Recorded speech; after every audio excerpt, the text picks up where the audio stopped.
저는 이 고난주간을 맞이해서 고난에 관계되는 설교, 고난주간에 합당한 설교를 저는 찾게 됐습니다. 하나님, 고난주간인데 정말 이 고난을 깊이 생각하고 우리가 고난 가운데서 또 새로운 인생의 변화를 가질 수 있는 말씀을 주옵소서라고 기도를 하는 가운데 고린도후서 5장 11절에서 21절까지 있는 말씀을 하나님께서 주셨습니다. 오늘 본문을 통해서 저는 그리스도 안에 있으면이라는 제목하에서 함께 은혜를 받으려고 합니다. 이제 따라 하실까요? 그리스도 안에 있으면, 그리스도 안에 있으면. 제가 일본에서 목회를 할 때 어느 뚱뚱한 아주머니가 한번 우리 교회에 등록을 했습니다. 한국에서 온 지 얼마 안 됐다는 얘기를 들었어요. 근데 이분이 날이 가면 날이 갈수록 뚱뚱한 아주머니가 점점 홀쭉하게 바뀌어집니다.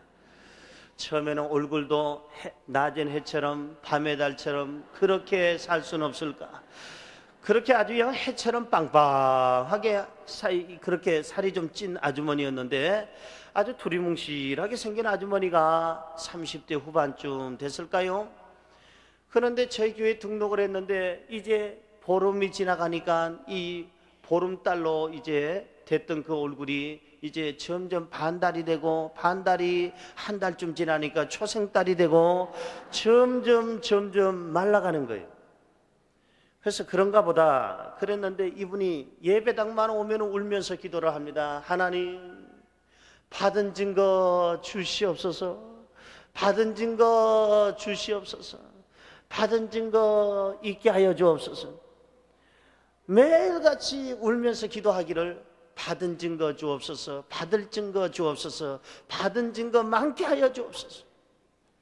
이렇게 하나님 앞에 고백을 합니다. 새벽 기도를 나가보면은 다른 사람들 오기 전에 미리 와가지고 울면서 기도합니다. 하나님 아버지여, 받은 증거 많게 하여 주옵소서, 받은 증거 있게 하여 주옵소서, 받은 증거 간증하게 하여 주옵소서. 그래서 철야에 가봐도 그분은 제일 먼저 와서 그렇게 부르짖고 기도를 하고 뺏싹 말라가면서 그렇게 하나님 앞에 눈물로 기도하고, 그분은 또 혼자 있을 때 찬양이 18번이 뭐냐, 예수 예수 믿는 것은, 그 다음에 뭐죠? 받은 증거만 도다. 이것을 음정도 안 맞게 그냥 이상하게 불러가면서 소리를 빽빽 질러가면서 이 찬양을 부릅니다. 그래서 한 번은 제가 너무너무 안 됐다는 생각이 들어서 물었어요. 이제 다들 새벽 예배 끝나고 다 갔는데 그 아줌마만 혼자 앉아가지고 받은 증거 많게 하옵소서, 받은 증거 있게 하여 주옵소서, 받은 증거 간증하게 하옵소서 해서 물었습니다. 무슨 증거를 받기를 원합니까? 목사님, 저는 사연이 깁니다. 저는 일본에 와보니까 아는 사람 없지요. 그리고 일본에 와보니까 직장도 없지요. 일본에 와보니까 있을 만한 집도 없지요. 제가 왜 이렇게 철야 예배 안 빠지는 줄 아십니까? 제가 갈 곳이 없어서 여기서 자니까 할 수 없이 철야 예배를 저는 드려야 되지 않습니까? 왜 제가 새벽 예배 안 빠지는 줄 아십니까? 제가 아침에 일어날 시간이 바로 새벽 예배 시간에 웬 아주머니들 와서 주여 주여 하는데 어떻게 잡니까? 그래서 일어나서 새벽 예배를 같이 참여하게 됩니다. 저는요, 사실은 결혼을 했습니다. 그런데 남편에게 얼마나 얻어맞았는지 저는 너무너무 지옥 같은 생활을 했습니다. 남편이 허구한 날 술 마시고 와서 두들겨 팹니다. 그리고 나서는 잠자는 채로 걷어찹니다. 밤 내놔라 돈 내놔라, 돈을 주면 또 도박하러 갑니다. 그리고 나서 돈을 주면 술집에 가서 술과 함께 웬 여자들과 같이 지내다가 며칠 만에 돌아와서 또 걷어찹니다. 늘 항상 눈통이가 밤통이처럼 부어가지고 코가 이렇게 삐뚤어진 것도 남편에게 맞아서 삐뚤어졌고, 제가 뭐 영양 섭취를 잘해서 부은 것이 아니라, 이 넉넉하게 된 것이 아니라 남편에게 맞아서 부은 겁니다. 목사님, 저는 정말 기구한 운명을 가지고 이 땅에 태어났습니다. 저는 도저히 살 수가 없는데도 불구하고 저는 교회를 다니기 때문에 이혼할 수가 없었습니다. 근데 우리 남편이 어느 날 엄청나게 때리더니 저를 중환자실에다 옮겨놓고 나서는 이혼 소리를 꾸면서 이혼하자는 겁니다. 저는 동의할 수가 없었습니다. 그러나 너무너무 계속되는 그러한 핍박과 그러고 나서 그 고통 속에 저는 두 손을 들었습니다. 하나님 용서하여 주옵소서. 이 남자는 아닙니다. 나는 참으려고 했습니다. 십자가의 사랑으로 용서하려고 했습니다. 안 됩니다. 그리고 이 남자가 이제는 이혼하자고 저렇게 죽이겠다고 칼을 들이대는데 나 여기다가 죽게 생겼습니다. 순교를 한다면 모르지만 저런 못된 인간한테 맞아 죽는 것은 순교가 아닙니다. 주여 용서하여 주옵소서 하고 이혼을 하고 갈 곳이 없고 얼굴을 들 수가 없어서 일본으로 왔다는 겁니다. 일본에 와보니까 일본말을 할 줄 알아야지요. 오하요 고자이마스도 못하지요. 곤니찌와 곤방와 금방와 또와 다시와도 못하지요. 일본말을 전혀 못하니까는 누가 직업도 주질 않아요. 직장이 없어요. 그 다음에 집도 없어요. 돈도 없어요. 그러니까 말릴 수밖에요. 눈에 처음에는 그냥 부리부리한 아줌마였는데 한 달이 지나고 두 달이 지나고 6개월이 지나니까 부리부리한 눈이 어디로 사라지고 맹하니 그렇게 있게 됐습니다. 이러기를 1년이 지난 다음에 이 사람은 완전히 이제 일본에 소망이 없어서 한국으로 다시 돌아갈까 생각을 했습니다. 한국으로 다시 돌아가려고 생각하는데 놀라운 일이 생겼어요. 그분이 어느 날 항상 부시시하게 있던 분이, 그분이 머리 손질도 잘하고 그 다음에 여러분 잘 아시다시피 나는 죄인입니다 하고 목보다도 더 금은 죄도 이렇게 칠하고 예수님의 보혈의 피도 안 발랐는데 칠하고 나왔어요. 그리고 나서는 그저 얼굴도 예쁘장하게 하고 옷도 깨끗하게 입고 왠지 달라졌어요. 얼굴에 혈색이 있고. 알고 보니까 이분이 남자가 생긴 겁니다. 남자가 생겼어요. 하나님 아버지여 받은 증거 주옵소서, 받은 증거 주옵소서 했는데 그 받은 증거가 1년 뒤에야 나타났는데 남자가 생겼는데 그것도 일본 남자가 이분에게 프로포즈를 했어요.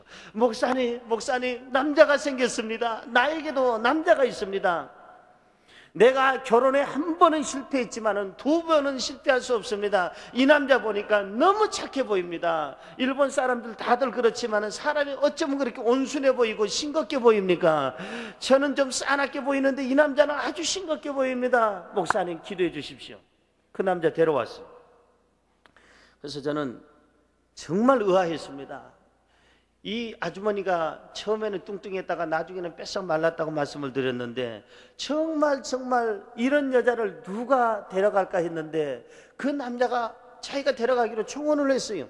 그래서 뭘 보고 그렇게 이 여자가 좋았느냐라고 물어봤더니 그 일본 사람이 하는 말이, 놀라운 것은 이 여자의 눈빛을 보고 자기는 변화됐다는 거예요. 감동을 받았다는 거예요. 한국 여자를 원래 자기는 좋아하는 마음이 있었지만은 한국 여자들은 대부분이 눈이 부리부리하고 싸납고 그리고 나서는 공격적이라는 거예요. 그냥 한국 여자들은 고추장을 먹어서 그런지 어찌 싸나운지 자기가 한국 여자 몇 사람에게 프로포즈 하다가 죽을 뻔했다는 거예요. 그래서 한국 사람 하면은 싸납고 맵고 짜고 그냥 눈이 꼬리가 딱 올라가가지고 누가 나 안 건드려주나 해가지고 접근하면 발포한다, 오사카 경찰서장 백 해가지고 그런 사람들만 한국 여자인 줄 알았는데 이 여자는 다르더라. 이게 눈이 싸납게 안 보이고 눈이 어쩌면 그렇게 온유하고 겸손하게 보이는지 그럴 수밖에. 밥을 못 먹어서 풀려가지고 거기에다가 이 사람이 마음에 든 것은 이 사람이 다른 사람하고 달리 항상 겸손하다는 거예요. 이 여자가 항상 밥 먹으러 갑시다. 그러지요. 조금 더 드시지요. 그럴까요? 다른 한국 여자는 밥 먹으러 가자 말도 하는데 밥 먹으러 가요. 밥 줘요. 그러는데 이 여자는 밥 먹자고 할 때까지 가만히 있습니다. 그러고 나서는 하자는 대로 합니다. 왜? 기운이 빠져서 하자는 대로 하죠. 그 다음에 피부가 곱습니다. 어쩌면 피부가 그렇게 하얗습니까? 하얀 게 아니라 영양실조로 니리끼리하게 떴는데 보니까 하나님께서 이 부인의 그 기도를 들어주셨어요. 주여 응답을 주옵소서, 받은 증거 많게 하옵소서. 하나님이 받은 증거를 주셨어요. 이리하여 두 분이 결혼해서 지금 아들 딸 낳고 잘 살고 있습니다. 오늘 여러분요 받은 증거 받으시기 바랍니다. 할렐루야. 여러분이요, 불쌍한 이 아줌마를 어느 누구도 도와줄 수가 없었어요. 신목사가 도와줄래도 도와주는 거라고는 교회에서 잠잘 수 있는 특권과, 그 다음에 이 사람을 교회에서 조금씩 청소해 주면은 얼마씩 교회에서 대주는 생활비 얼마씩 주는 거, 이것이 다였어요. 신목사도 더 도움이 될 수도 없고 누구도 도움이 될 수 없었는데, 하나님께서는 그 사람을 불쌍히 여기사 첫 번째 신랑은 잘못 만났지만은 두 번째 신랑은 일본 사람을 만나게 해서 너무너무 잘 살게 하고 지금도 멋지게 살고 있어요. 사랑하는 성도 여러분이요, 예수님은 우리의 신랑이 되십니다. 우리의 영원한 신랑은 우리 예수 그리스도인 줄로 믿습니다. 예수님 안에 있어야 돼요. 예수님 바깥에 있으면 안 돼요. 오늘 본문 말씀 17절은 오늘 제가 잡은 설교 제목과 똑같습니다. 그리스도 안에 있으라 라고 말씀하고 있어요. 따라 하실까요? 그리스도 안에 있으라. 그리스도 안에 있으라. 여러분요, 예수님 바깥에 있으면 고달파요. 그 부인이 남편이 없이 혼자 사니까 얼마나 고달팠는지, 돈도 없지요, 백도 없지요, 직장도 없지요, 집도 없지요, 자식도 없지요, 친구도 없지요. 오라는 대로 오라고 하는데도 아무데도 없어요. 너무나도 고달프고 힘든 인생을 살았는데, 그는 신랑을, 좋은 신랑을 만난 다음 그는 집도 생겼지요, 그는 또 자식도 생겼지요. 그리고 이제 그는 좋은 자가용을 타고 다니지요. 좋은 신랑과 함께 언제나 어깨 피고 살지요. 여러분이요, 신랑 바깥에 있으면 외롭고 답답하지만 신랑 안에 들어오면 모든 것이 있어요. 우리의 신랑은 바로 예수 그리스도예요. 예수 그리스도를 떠나 있으면요 살맛이 없어요. 예수 그리스도를 떠나 있으면요 삶의 의미가 없어요. 예수 그리스도 바깥에 있으면요 우리는 삶의 내일에 대한 소망이 없어요. 아무런 인생의 가치가 없어요. 그러나 오늘 성경은 그리스도 안에 있으라, 그리스도 안에 들어오면 외롭지 않는 줄로 믿습니다. 그리스도 안에 있으면 살맛이 나는 인생을 살게 될 줄로 믿습니다. 예수 그리스도 안에 있으면 밥맛도 나고, 그리고 행복도 있고, 예수 그리스도 안에 있으면 천국도 있으며, 예수 그리스도 안에 있으면 내일에 대한 소망이 있는 줄로 믿습니다. 옆에 분에게 인사할까요? 예수님 바깥에 있지 말고 예수님 안에 있으시기 바랍니다.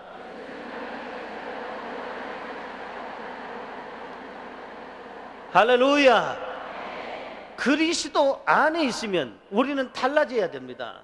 그리스도 안에 있으면 언어가 달라져야 됩니다. 그리스도 안에 있으면 우리의 행동이 달라져야 됩니다. 그리스도 안에 있으면 십자가 안에서, 예수님이 피 흘리신 그 십자가 안에서 우리는 내 삶이 변화되고 내 신분의 변화가 와야 될 줄로 믿습니다. 그러면 예수 그리스도 안에서 어떻게 달라져야 될까요? 오늘 성경 본문을 통해서 우리는 세 가지 것에 확실한 변화를 가져와야 되겠습니다. 자, 그러면 첫째로 그리스도 안에 있으면 새 사람이 되어야 한다는 것입니다. 따라 하십시다. 그리스도 안에 있으면 새 사람이 되어라. 여러분, 달라져야 돼요. 예수님 믿더니 저 아줌마가 달라졌다. 예수님 믿더니 저 아저씨가 달라졌다. 예수님 믿더니 저 우리 사장님이 달라졌구나. 예수님 믿더니 저 쌀집 아저씨가 달라졌어. 예수님 믿더니 내 친구가 완전히 달라졌어. 어떻게 달라져야 되느냐? 나쁘게 달라지지 말고 좋게 달라져야 될 줄로 믿습니다. 변화돼야 돼요.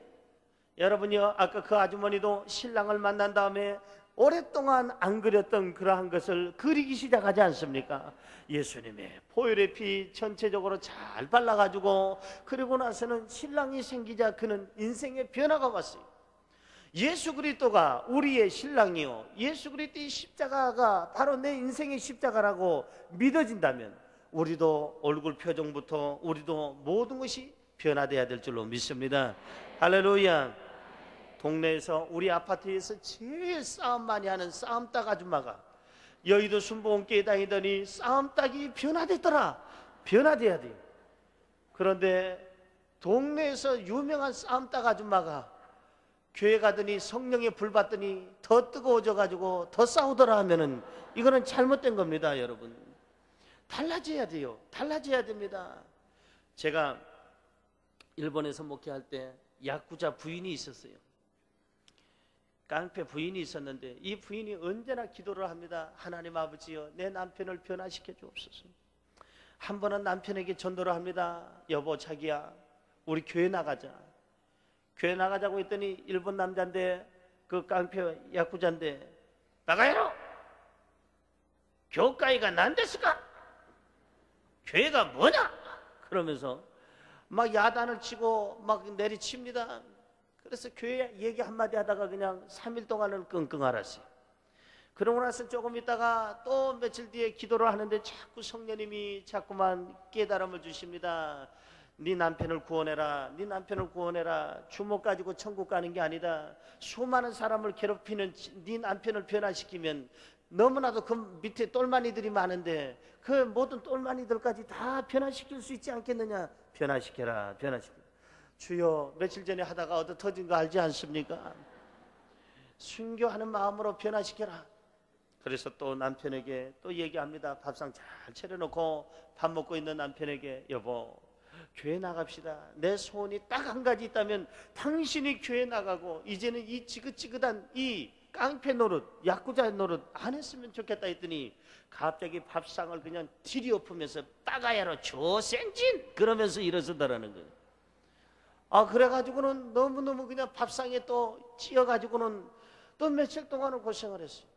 이러다가 이 부인이 끝까지 얻어 터지면서도 이 남편을 위해서 기도합니다. 이 남편이 보니까 이 여자가 완전히 갔어요. 맛이 어떻게 갔느냐, 예수님 앞에 완전히 맛이 갔어요. 그리고 예수님밖에 몰라요. 얻어 터져도 예수, 그 다음에 쥐어 박아도 예수, 밥상을 뒤에 엎어도 예수. 또 그러다가 한 번은 그 조직 세계에 문제가 생겨가지고 이 사람이 코너에 몰렸어요. 그러자 자기가 이제 죽게 생기자 부인에게 한마디 합니다. 당신이 믿는 하나님이 살아계시다면 나를 위해서 한번 기도해 주시오. 부인이 너무너무 기뻤어요. 이 날을 기다렸는데 세상에 자기를 위해서 기도해 달래요. 남편이 야쿠자가. 그래서 이때라 그래가지고 그 남편의 그냥 어깨에다 손을 얹고 아버지 하나님이여, 이 암흑의 상 주여 불쌍히 여겨 주옵소서. 이 암흑의 상 늘 밥상만 뒤엎는데 주여 변화되게 하여 주시고, 이제 오늘 이 고백대로 주여 하나님 안에서 새 사람 되게 하옵소서. 이 아들을 위해서 십자가에서 피 흘리신 주여 역사해 주옵소서. 막 기도를 했는데요, 이 기도의 응답을 하나님이 주셨는데 이 남편이 기도받다가 갑자기 마음이 뭉클해지면서 울기 시작해. 남자가 우는 거 처음 봤다는 거예요. 엉엉 울면서 너는 어쩌면 그렇게 나를 울리는 능력이 있느냐, 그러면서 너무너무 자기가 이렇게 울어본 적이 몇 년 만에 처음이라고 하면서 손을 붙잡고 주일날 나와서 예배를 드리게 됐어요. 이 사람이 완전히 그날부터 야쿠자를 정리를 하고, 그리고 이 사람이 이제는 감옥에 스스로 걸어서 들어가 가지고, 그리고 나서는 감옥 속에서 매일같이 뭘 하느냐, 성경책만 수십 번을 통독을 한 다음에 수년이 지난 다음 그는 감옥에서 죄값을 다 치르고 나와서 지금은 전국을 돌아다니면서 일본의 저 오키나와부터 시작해서 저 위쪽으로 올라가 삿포로까지 전국을 다니면서 예수 그리스도를 증거하는 목사님이 된 줄로 믿습니다. 사랑하는 성도 여러분, 할렐루야, 할렐루야. 하나님은 살아계십니다. 할렐루야. 여러분이요, 변화는 이렇게 돼야 되는 거예요. 야쿠자가 완전히 목사님으로 변화됐어요. 간혹 가다가 여러분이요, 포스터에 보면은 사형수가 목사로, 사형수가 부흥 강사로 이렇게 써 있습니다. 변화되려면 확 변화돼야 돼요. 변화될 듯 말 듯, 변화될 듯 말 듯 하면은요, 이거 하나님 마음에도 아픔이 되고 사람들에게도 괴로움이 되는 겁니다. 고기도요, 익으려면 확 익어야지. 익을 듯 마는 듯 하는 돼지고기 먹었다가는 그때는요, 본전도 못 찾아요. 그때는 여러분 손실이 큽니다. 돼지고기가 익으려면 확 익든지 안 익으려면 생으로 남아있든지 해야 사람들이 먹든지 말든지 하는 것입니다. 사람도 마찬가지예요. 미지떡근한 교회 가가지고 주여 주여 안 계셔? 기도를 그렇게 해가지고 언제 예수님 만납니까, 여러분이요? 저도 옛날에 어렸을 때는, 아주 어렸을 때는 그런 교회를 다녔어요. 그런 교회를 다니면서 주여 주여도 해봤고, 그 다음에 그런 교회에서 언제나 목사님 설교할 때도 언제나 느릿느릿하게 설교하는 그게 몸에 배였어요. 오늘 고린도 후서 5장 11절부터 21절까지입니다. 아이고 속 터져. 근데 그때는 저는 그게 속 터진 줄 몰랐어요. 왜? 그게 정상적인 목사님들의 모습인 줄 알았기 때문에 느긋하고 여유 있게, 그러고 나서는 묵도합시다 땡 하면은 그때부터 졸기 시작해서 축도할 때 땡 하면은 이때라 하고 돌아가게 됐어요, 여러분이. 근데 어느 날 중학교 2학년 때 제가 서대문에 가봤더니 조영기 목사님이 설교하는 것을 자꾸만 들어보라고 누가 저한테 간청을 해서 제가 중학교 2학년 때 서대문에 갔습니다. 그때는 순복음 중앙교회라는 이름이었는데, 거기 가봤더니 정말 어느 목사님이 나오셔서 설교를 하는데 하나도 못 알아듣겠어요. 뭐 어찌 빠르시고 그래서 하나님께서는 여러분들에게 오늘 이 시간에 하는데 도대체 무슨 말씀인지 알아들을 수가 없어요.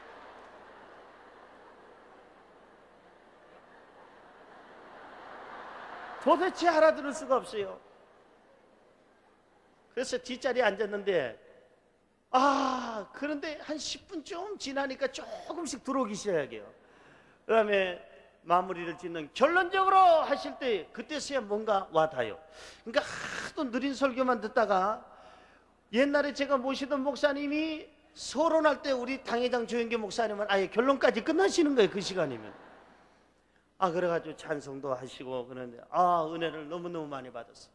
한 번만 가기로 약속하고 친구 따라갔는데 한 번 더 가야 되겠다는 생각이 들어서 또 한 번 갔습니다. 갔더니 목사님이 얼마나 말씀을 아주 그냥 은혜롭게 아주 강하게, 저는 원래 성격이 소극적이고 그 다음에 사람들 앞에 서는 것을 괜히 말이지 부끄러워하고 했는데 조영기 목사님 메시지 듣고 완전히 달라졌어요. 할 수 있거든요. 무슨 말이냐, 믿는 자에게 능치 못할 일이 없어. 그래 은혜를 받았어요. 그래서 저는 그때부터 저는 서대문 순복음교회, 바로 순복음 중앙교회를 다니기 시작했어요. 제 영이 살기 시작했습니다. 그 다음에 통성기도를 하는데 저는 생전 처음 봐요. 그렇게 기도를 세게 하는 교회는 난 생전 처음 봐요. 제가 옛날에 어렸을 때 다녔던 교회는 통성기도라는 게 없거든요. 그 담임 목사님은 그냥 기도하고 끝나셨는데 통성기도를 시켰는데 주야 주야 하는데 얌전하게 보이는 아줌마가 왜 그렇게 앙칼스럽게 기도를 하는지, 점잖게 보이는 아저씨가 신사복을 입고 왜 그렇게 소리를 지는데 주야 주야 주야 하는데 그냥 어떤 듣기는 죽여 하는 거야. 불러 하는데 그냥 부리야 하는 것 같고, 처음에는 기도가 안 나왔어요. 겁이 났어요. 식은땀만 쫙 흘리다가 2번 가고 3번 가고 5번 가고 쭉 가다 보니까 제가 성령의 은혜를 중학교 2학년 때 서대문에서 순복음 중앙교회에서 성령의 은혜를 받고 나서 방언이 터지기 시작하자 저도 모르게 다다다다 나오는데 제 생전 처음으로 방언을 중학교 2학년 때 받고, 그날부터 저는 예전에 다니던 교회는 도저히 갈 수가 없어요. 오래간만에 가봤더니 도대체 안 맞아. 기도도 안 되고 도대체 하나님 앞에 주여 몇 번 부르려고 하면 담임 목사님이 조용히 해. 그러다 2단 될라 조용히 해. 기도만 하려고 하면 2단 된다 그러니까 담임 목사님이 성령의 불을 지피우는 게 아니라 성령의 불을 자꾸 꺼요. 도대체 답답해서 그 다음에 저 혼자서 주여 찾으니까는 창피하기도 하고 안 되겠다, 끼리끼리 몰려서 살아야지, 여기서는 안 되겠다 해서 주여 찾는 대로 아예 옮겨가지고 오늘 이 시간까지 오게 되었습니다. 여러분 할렐루야. 여러분요, 기도는 그렇게 해야 되는 거예요. 그냥 주님 27년 믿어도 한 번도 얼굴을 안 보이시네, 이거는 여러분이요 그 응답받는 기도가 아니에요. 여러분 변화될 바에야 확 변화돼야 돼요. 변화되려면 뜨겁게 기도해야 돼요. 성령으로 충만해야 돼요. 누구나 변화될 수 있어요. 성경을 볼까요? 본문 17절 말씀 보세요. 뭐라고 쓰여졌는가 하니 그런즉 누구든지 그리스도 안에 있으면 따라하십시다. 그런즉 누구든지 이 말씀이 중요한 거예요. 누구든지 과거의 죄가 어떠하든지, 그 사람이 큰 죄를 지었든지 작은 죄를 지었든지, 아니면 그 사람의 죄가 너무 오랫동안 묵혔든지, 아니면 좀 전에 죄를 짓다가 온 사람이든지 상관이 없어요. 성경에 보니까 예수님께서 십자가 지실 때 우편강도 좌편강도가 있었습니다. 한편강도는 주님 앞에 막 당신이 해가면서 하나님의 아들이면 당신도 살고 우리도 살려달라고 정신 못 차리고 끝까지 회개를 안 했지만, 한쪽 강도는 얘기합니다. 주여, 당신 나라 임할 때 나를 기억하여 주옵소서. 그는 하나님 앞에, 주님 앞에 회개하고, 그리고 나서 나 같은 강도도 혹시 마지막 이게 죽기 2초 전 5초 전에 나 같은 사람도 구원받을 수 있나요? 주님께서 말씀하십니다. 오늘 너가 나와 함께 낙원에 있으리라. 내일이라고 안 했어요. 생각해 보겠다고도 안 하셨습니다. 내 이놈, 감히 강도 주제에 네가 어찌 살기를 바라느냐? 천국에 보내달라고 지옥의 아랫목이나 가거라. 주님께서 그러지도 않으셨어요. 그 무시무시한 강도, 십자가에서 죽어 마땅한 강도도 예수께서는 용서하시고 그를 구원해 주신 줄로 믿습니다. 누구든지 죄를 깊이 지었든지 많이 지었든지 오랫동안 지었든지 아니면은 죄를 한 가지 지었든지 상관없이 누구든지 그리스도 안에 있으면 우리는 새로운 사람이 되게 될 줄로 믿습니다. 오늘 성경은 분명히 얘기합니다. 새로운 피조물이라. 따라하십시다. 새로운 피조물이라. 이제는 예수 그리스도가 십자가를 지시고 피 흘려주시고 몸 깨뜨려 주셨기 때문에 우리는 새로운 피조물이에요. 누가 우리를 정죄합니까? 당신 죄인입니다. 그래, 난 죄인이었지. 예전엔 나도 죄인이었어. 예수님이 십자가 지시기 전에는 우리 다 죄인이었어. 의인은 없나니 한 사람도 없다고 하지 않았는가? 그러나 이제는 아니야. 예수 그리스도께서 피 흘려주시고 몸 깨뜨려 주심으로 말미암아 내 죄값을 일시불로 다 정리하셔서 내 죄 카드는 이제는 사라지고 이제는 내 인생은 의롭게 되었어. 할렐루야. 우리는 여러분이요 하나님 앞에 의인이 된 줄로 믿습니다. 부족하고 연약하지만 하나님은 우리를 의롭다 칭하시고 하나님의 자녀로 삼아주셨어요. 그런 거로 이제는 이전 것은 지나갔으니 이제는 새로운 피조물이 돼야 돼요. 말도 이제는 새롭게 해야 됩니다. 우리의 얼굴 표정도 새로워져야 됩니다.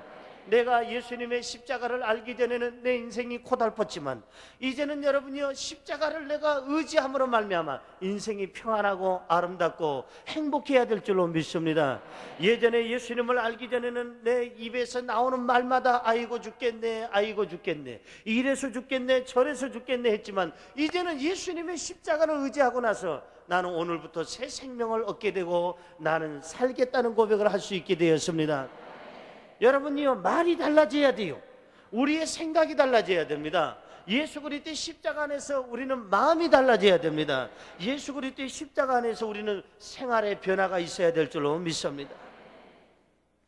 십자가는 우리 인생을 바꿔놨어요. 죽을 인생을 영원한 삶의 인생으로, 우리의 모든 저주를 예수님은 십자가에서 단번에 정리하시고 우리를 축복의 삶으로 인도하신 줄로 믿습니다. 그런 거로 이제는 봄을 맞이한 저와 여러분, 우리도 좀 집안을 좀 정리 좀 해야 돼요. 바깥에 지금 벚꽃이 활짝 폈습니다. 오늘 아침에 제가 이곳에 여의도로 오는데 얼마나 벚꽃이 아름다운지 벚꽃 보다가 앞차 박을 뻔했어요. 어쩌면 저렇게 아름다운가 하다가 그냥 앞차가 쭉 갈 줄 알고 갔는데 그냥 갑자기 뭐가 시커먼 게 눈앞에 보여서 주의요. 그러고 나서는 브레이크를 꽉 밟았어요. 끽 하고 섰더니 앞차가 창문을 열더니 손가락을 몇 번 이래요. 그러니까 정신 차리라는 것 같아요. 보니까 벚꽃 구경하다가 남의 엉덩이 박지 말고 제대로 운전해라 하는 것 같아요. 그래서 미안합니다. 당신 모습 보니까 은혜는 안 되는데 저거 보니까 은혜가 되네요. 너무너무 벚꽃이 아름답게 우리 여의도 순복음교회 주변에 아름답게 폈어요. 가시다가 혹시나 시간이 남으시면 한번 거닐다가 가시는 것도 아마 좋을 것 같아요. 저도 그냥 가지 아니하고 한 10분, 20분은 한번 거닐다가 갈 생각인데 어쨌든 이 벚꽃도 피었는데 새봄을 맞이하면은 사람마다 집을 새롭게 단장하지 않습니까? 이제 페인트 칠 다 이제 벗겨진 거 다 벗겨내고, 그리고 나서 새칠을 하고, 그 다음에 우중충한 거 다 갈아 제끼고, 그 다음에 겨울 내내 덮었던 그 이불 그냥 좀 털고, 그 다음에 좀 빨고, 그리고 새롭게 하지 않습니까? 겨울옷을 집어넣고 이제는 봄옷을 꺼내고. 우리도 신앙에 재정비가 필요해요. 이전 것은 지나갔으니 보라 새 것이 되었도다. 이전 것은 지나가야 돼요.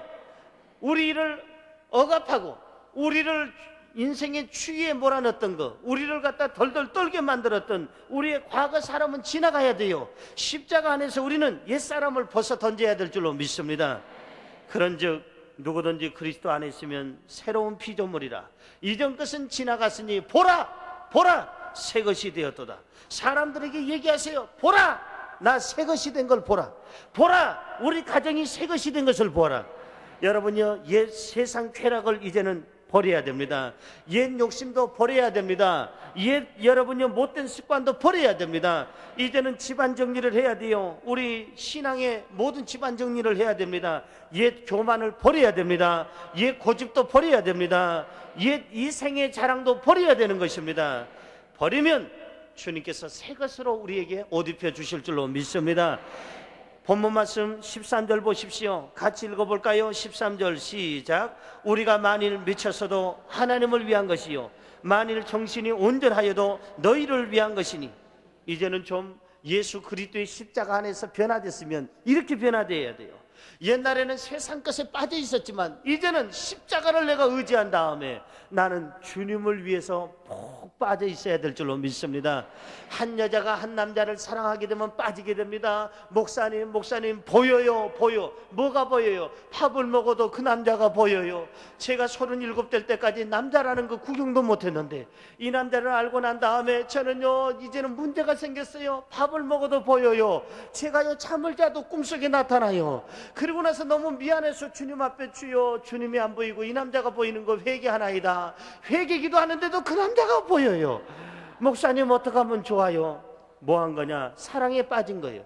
우리도 여러분 예수님께 푹 한번 빠져보시기를 주의 이름으로 축원합니다. 빠집시다. 미쳐도 하나님을 위한 것이니. 누가 여러분들에게 예수 믿는지 안 믿는지 모른다면 문제가 있는 신앙인이에요. 신앙인은요 누구에게나 딱 눈에 띄어야 돼요. 저 사람 예수쟁이구나. 저 사람 예수쟁이구나. 특별히 저 사람 여의도 순복음교회에 다니는 사람이구나. 한눈에 보이도록 우리는 전도하는 대로 눈치 보지 말고, 여러분이요 나가서 여러분이요 기도하는데도 눈치 보지 말고, 우리는요 신앙생활 하는 거 눈치 보지 말고 예수 그리스도의 십자가를 자랑해야 될 줄로 믿습니다. 할렐루야. 따라하십시다. 주님 어쩌면 좋아요? 제가요 주님께 푹 빠졌어요. 정말 푹 빠진 사람만 아멘. 그래서 눈만 떠도 교회가 보이고, 눈만 떠도 주님이 보이고, 그 다음에 밥 먹다가도 전도해야 되겠다. 할렐루야. 그리고 나서 여러분이 조금만 있다가 오늘 내가 성경을 안 읽었구나. 성경을 보고 내가 셀 목회로 돌아갔는데 우리 교회가 이제는 좀 세포 분열을 일으켜야 되는데 내가 너무 잠자고 있었구나. 사람 움직여야 되겠다. 이러셔야 될 줄로 믿습니다. 할렐루야. 두 번째로 그리스도 안에 있으면 그리스도와 함께 죽고 그리스도를 위하여 살아야 하는 것입니다. 따라하십시다. 그리스도 안에 있으면 그리스도와 함께 죽고 그리스도를 위하여 살아야 합니다. 여러분요 이제는 그리스도와 함께 죽고 그리스도를 위해서 살아야 됩니다. 저는 총각 때부터 주례를 했어요. 총각이 주례하는 거 쉽지 않잖아요. 근데 목사기 때문에 총각에게 와서 목사인 저에게 주례를 부탁하는데, 제가 27살 때, 그 다음에 그 신랑은 몇 살이냐? 34살이에요. 그러니까 저보다 7살, 8살 많은 신랑이, 신부도 저희 누님, 두 번째 누님 나이 또래하고 비슷하고, 그런 어떤 그 신랑 신부가 이제 서 있습니다. 총각이지만 목사니까 자신있게 주례를 합니다. 주례사를 끝난 다음에 딱 손을 얹고 묻습니다. 신랑 김아무개 군은 손을 붙잡고 있는 신부 이 말자양을 평생 사랑하며 아끼며 건강할 때나 병들 때나 부유할 때나 가난할 때나 기분 좋은 날이나 어두운 날이나 죽을 때까지 하나님이 부르실 때까지 이 이말자 양을 평생 사랑하겠느뇨? 그러면은 우리 큰형님 뻘 되는 사람이 네! 그러고 대답을 합니다. 이말자 양에게 묻노라. 그때는 또 이제 제가 나이가 어렸기 때문에 그냥 그거 예식서하고 그대로 했어요. 이 양은 손을 붙잡고 있는 김아무개 군을 평생 아끼며 사랑하며 언제나 목숨을 다하여 이 남편을 위하여 헌신할 것을 약속하느뇨?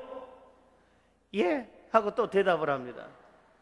여러분요, 우리도 그런 약속이 필요해요. 신랑 되신 예수 그리스도께서 나를 살리기 위해서 십자가에서 피 흘려 주셨는데 우리는 한 것이 없어요. 우리도 주님 앞에 약속을 해야 됩니다. 영원한 우리의 신랑이 되신 예수요, 나도 약속을 합니다. 성경책에 손을 얹고 약속을 합니다. 나는 주님을 위해서 평생 주님 영광을 위해서 죽고 주님의 영광을 위해서 살겠습니다. 약속하는 사람만 하면 할렐루야. 여러분요, 오늘 본문 말씀에 보니까 우리가 그리스도와 함께 죽어야 된다고 했어요. 14절 볼까요? 같이 읽습니다. 그리스도의 사랑이 우리를 강권하시는도다. 우리가 생각건대 한 사람이 모든 사람을 대신하여 죽었은즉 모든 사람이 죽은 것이다. 이제는 우리는 죽은 거예요. 죽은 척 하지 말고 완전히 죽으시기 바랍니다. 십자가 안에서 우리는 뭘 죽여야 됩니까? 못된 혈기를 죽여야 됩니다. 혈기를 일으키게끔 만드는 요인이 남편에게 있을 수도 있어요. 아내에게, 아니면 다른 이웃에게 있을 수 있습니다. 그러나 여러분요, 여차하면 버르르 떠는 이 못된 혈기 죽여야 될 줄로 믿습니다. 따라하십시다. 내가 죽어야 교회가 살고, 내가 죽어야 가족이 살며, 내가 죽어야 이웃이 삽니다.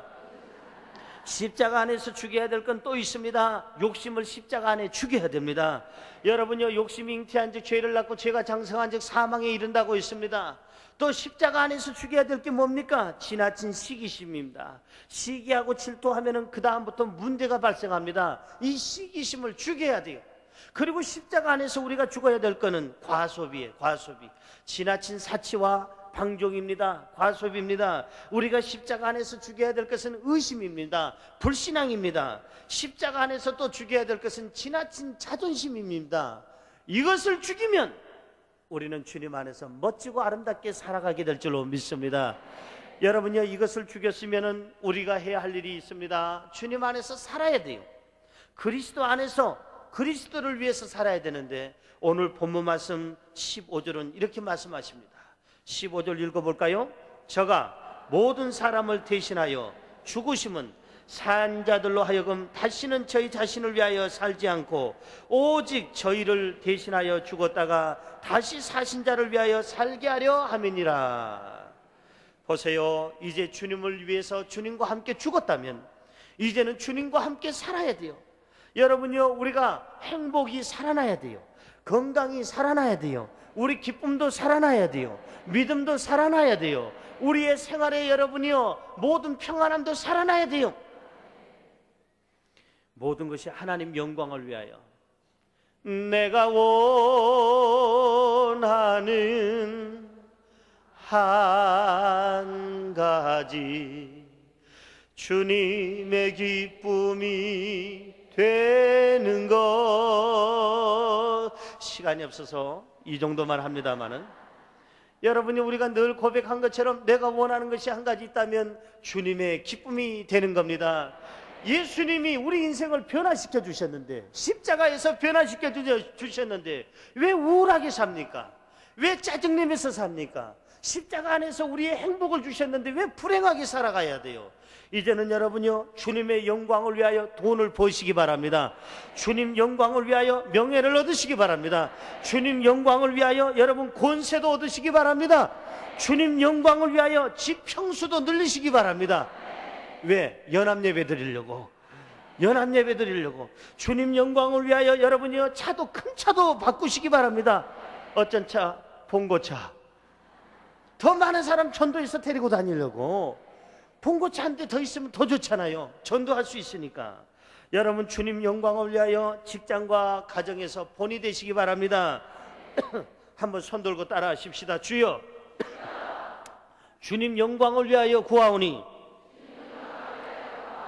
부자가 되게 하시고 명예롭게 하시며 권세자가 되게 하옵시며 모든 일이 합력하여 선을 이루게 하소서.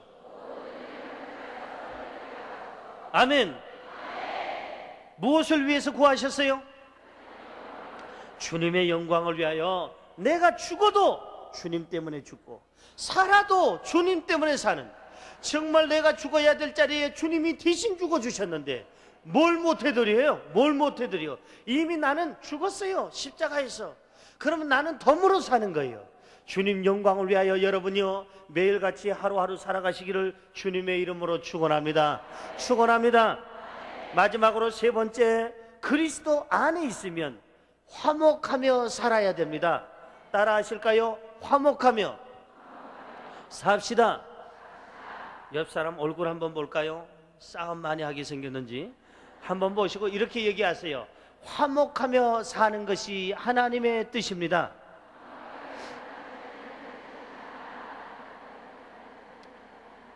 잘 들으세요. 하나님의 뜻은 우리가 화목하는 겁니다. 십자가는 뭡니까? 하나님과 우리 인간을 잇는 화목의 선입니다. 십자가는 뭡니까? 오른쪽 사람과 왼쪽 사람을 화목케 하는 그 화목의 끈, 사랑의 끈입니다.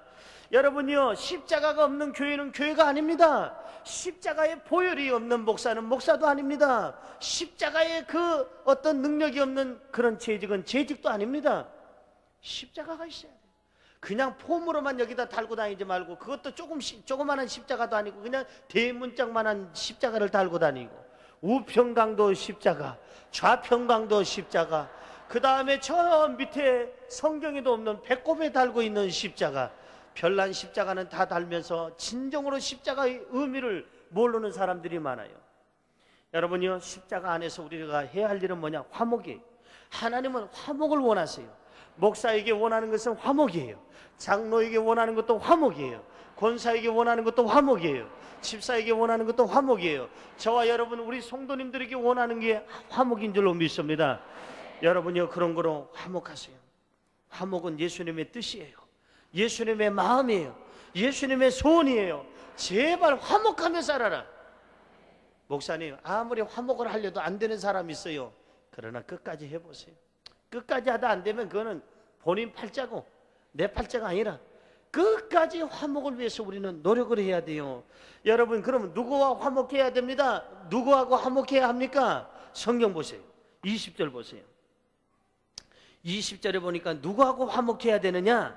같이 읽어볼까요? 이러므로 우리가 그리스도를 대신하여 사신이 되어 하나님이 우리로 너희를 권면하시는 것 같이 그리스도를 대신하여 간구하오니 너희는 하나님과 화목하라. 따라 하십시다. 너희는 하나님과 화목하라. 누구하고 화목해요? 하나님과 화목해라. 그 다음에 우리는 하나님과 화목한 다음에 누구하고 화목해야 되느냐? 여러분, 마태복음 12장 50절에 보니까 예수님의 가족과도 화목해야 돼요. 예수님 가족이 누굽니까? 마리아입니까? 물론 마리아도 될 수 있어요. 그러나 마태복음 12장 50절은 이렇게 얘기합니다. 누구든지 하늘에 계신 아버지의 뜻대로 하는 자가 내 형제요 자매요 모친이니라. 하나님의 뜻대로 사는 사람, 믿음 안에 사는 사람이 예수님의 형제예요. 그런 거로 여러분요, 이웃을 사랑하시기 바랍니다. 화목하시기 바랍니다. 그것을 제대로 안 할까 봐 하나님께서는 오늘 18절에 우리에게 뭘 주셨다고요?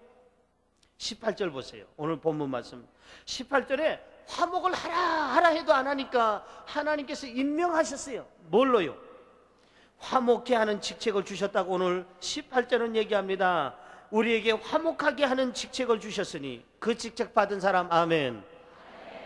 화목케 하는 직책을 목사도 받았어요. 장로님들도 받았어요. 권사님들, 안수집사님들, 집사님들도 받았어요. 우리 셀 리더들도 받았어요.